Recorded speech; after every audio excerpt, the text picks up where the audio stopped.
Hey folks, boy do I got a treat for you here today, and I just don't see them like this.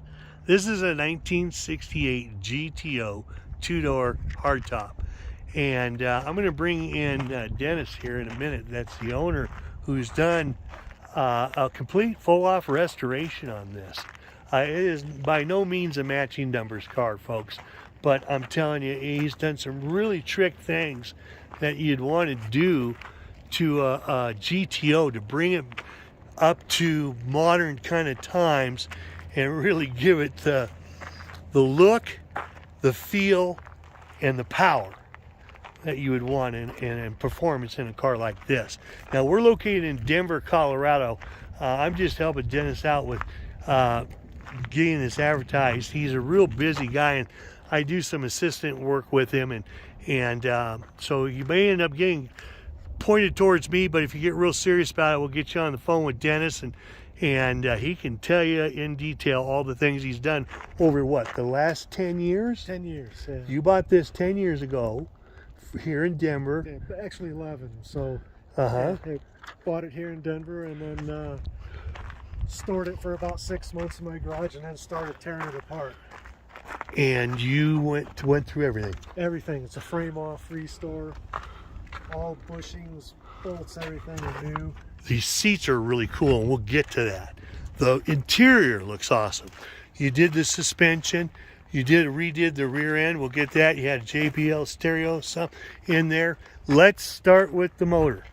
This is a 455 cubic inch. Board 30 over. And you had that done locally by a gentleman here in Denver. Correct. And you have a 4-barrel Quadrajet. And that, what brand was that again? Rochester? Rochester. Yeah. And you had that ordered and you had it put in. Must have been some fine tuning to get this just right. Yeah, it took a while. Timing is still, I'm still playing with that, but I've got it pretty figured out by now. So.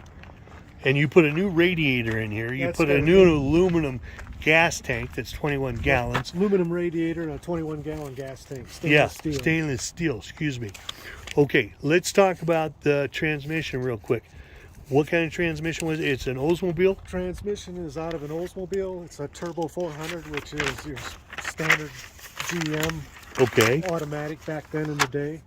It has gear vendor's overdrive added to the back of it. Okay. And it has a 12-bolt Chevy C-clip rear end 355 ratio. Folks, I've taken a bunch of pictures of this car, so call Dennis, and if you see it on Autobuy, there'll be 100 pictures there. But I've probably got close to 200 pictures or more of this car, and I'm trying to get my notes together here so I can ask you some more questions as we go along. What else you want to talk about the motor real quick? I mean, you redid the whole interior of it. You redid, that's a new suspension arm down there. It's got tubular control arms front and back. It's got a Hurst performance handling package on it with the shocks and the control arms and stiffer springs. And these are 15-inch Keystone classic wheels with Mickey Thompson tires. How many miles do you think are on there? There's probably less than 3,000. Yes, less than 3,000 on everything since it's been done. Yeah, it hasn't been driven much. It's been stored in a heated garage since it's been done. Yeah, well, the pictures of the interior, folks, that you'll see are inside his garage.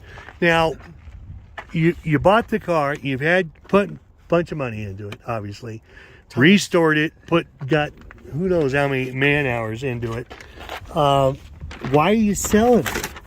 I'm selling it because I'm going to retire here in the next 6 to 12 months. And also, I just can't work on it as much as I used to because we're not getting any younger, are we? No, we're not. This is very comfortable. You got to love these seats.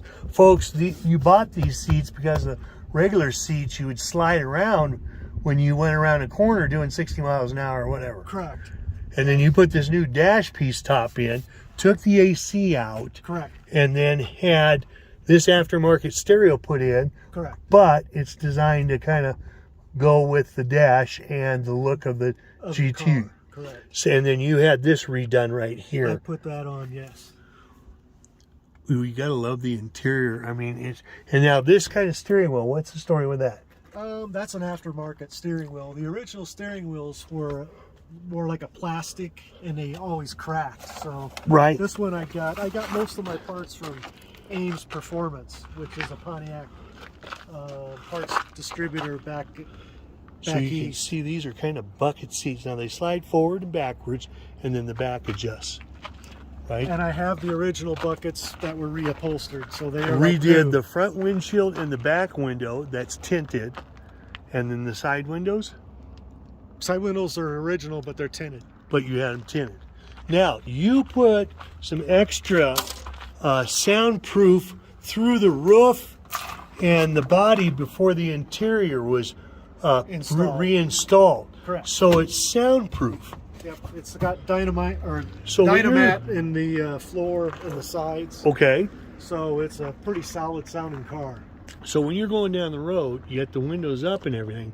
It's pretty quiet in there. It's fairly quiet. Yeah, the mufflers are a little loud. They're not terrible. But, you know, it's a lot quieter than, say, your original GTOs. Let's see how this door slams. And this really lines up nice.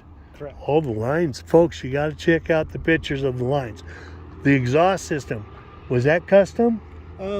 It's a aftermarket made by Pipes. So it's got your crossover pipe in the center, and then it's got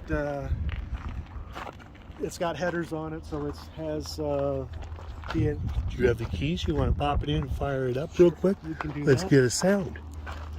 Again, this car is located in Denver, Colorado. Dennis's phone number is, wow.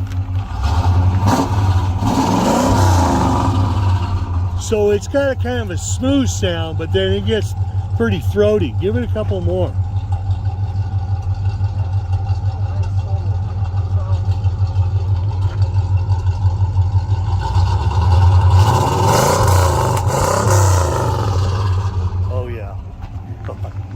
That you definitely hear you coming down the road. You gonna miss this car? Oh yeah. I could imagine. Why not? What else you want to cover? So any Bondo, a little bit of Bondo. Just a little bit of Bondo. I had to put patch panels right in here, okay. And then I put new quarter panel skins on it. But just to seam a Bondo down there. Just a very light seam because I'm folded it pretty tight. So you've got to be impressed with the paint job this guy did. The guy that painted it did a fantastic job. Okay, folks, look at all the pictures and give Dennis a call with any questions, or he may direct you towards me. We like to have you look at all the pictures and the video before we set up any showings. And showings are going to be by appointment only. But look at all the undercarriage pictures that I'll have, because this car looks as good underneath as it does up top. Just a beautiful 68 GTO that's been modified. 455 cubic inch motor, and then you've got the 10 bolt rear end, 12 bolt rear end, Chevy. and then the automatic transmission 400 turbo. Correct. With the gear bender overdrive. So with it, yeah, now you were telling me there's a couple different ways you can hit that overdrive. You can set the overdrive up to shift automatically with a toggle button, or you can do it with a foot activated switch. Wow. Yeah, I could see I'm gonna miss this car. They really did a nice job of putting it back together and then painting it. And was it an off-frame paint, or they have it all put together? No, it was on. You know, I took it apart. I shot it with the epoxy primer, right, interior and everything, and then put the body back on, and then he finished it up. Wow, the right way to do it. Okay, anything else come to mind? Not off the top of my head right now. Okay, folks, give Dennis a call, and we'll hopefully see you here in Denver. Thanks for watching.